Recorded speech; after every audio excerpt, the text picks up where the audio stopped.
This is the Iowa Weather Report for Tuesday, December 10th, 2013. Now our first look at the 0Z GFS model run.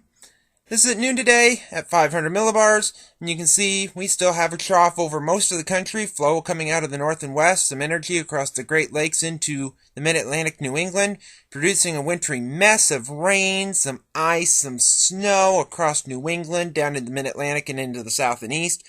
Around here we have a few flurries maybe possible in the far northeastern counties during the day today. Highs very cold, highs in the teens to low 20s.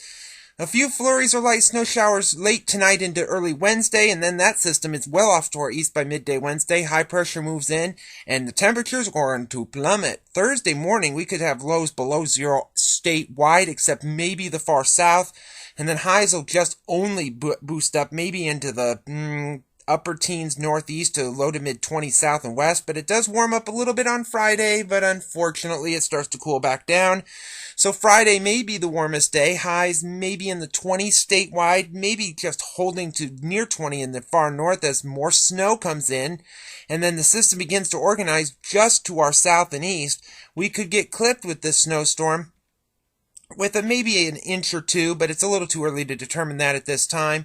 But it looks to be determined that it's going to get colder again as temperatures plummet back down, probably below zero again by Sunday morning and maybe even Monday morning. Lake effect snow across the lakes and a storm moving up into the Canadian Maritimes. And then it looks like more snow is possible as we head into the beginning of the new work week on Monday as a warm front tries to move in, and we could get some overrunning with a little bit of light snow or flurries at that time. Looks to be light accumulations at this point. And then, unfortunately, when you have a warm front, you're going to have a cold front. And next Tuesday, you can see that shortwave coming through with the energy along it. And unfortunately, that's going to bring us some more of this wintry white mess.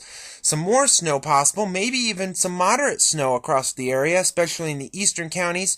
And this looks to bring another batch of cold air to the state heading into next week. When we take a look at the extended period on the 21st, we have a upper level feature hanging back just off the west coast of Baja California. Otherwise, we have a northwesterly flow aloft here with some energy over the Great Lakes. That's going to be pushing a storm system out along the east coast, and we'll be under high pressure, so you can expect the temperatures are probably likely to be below zero again at that point, with highs maybe around 10 or so if this is right.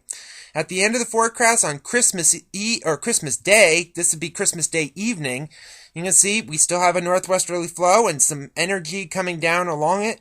A little bit of energy over the desert south and west, and maybe a little bit of snow activity in our far northeastern counties, up into Wisconsin and Minnesota, but nothing to be too concerned about. It'll just be a nice, pretty thing to look at on Christmas Day.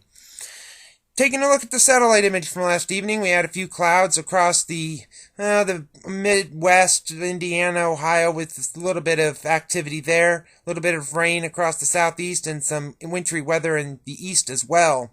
Watch warning map from last evening, winter weather advisories from Arkansas northeastward into the mid-Atlantic with a few winter storm warnings around Washington, D.C., Baltimore, and Philadelphia, and a few winter weather advisories to our north with wind chill advisories as well. QPF chart precipitation over the next 5 days through Saturday evening at 6 o'clock showing any precipitation here will be fairly light, only accumulating maybe an inch or two of snow. Heaviest will be over the south and east up the east coast.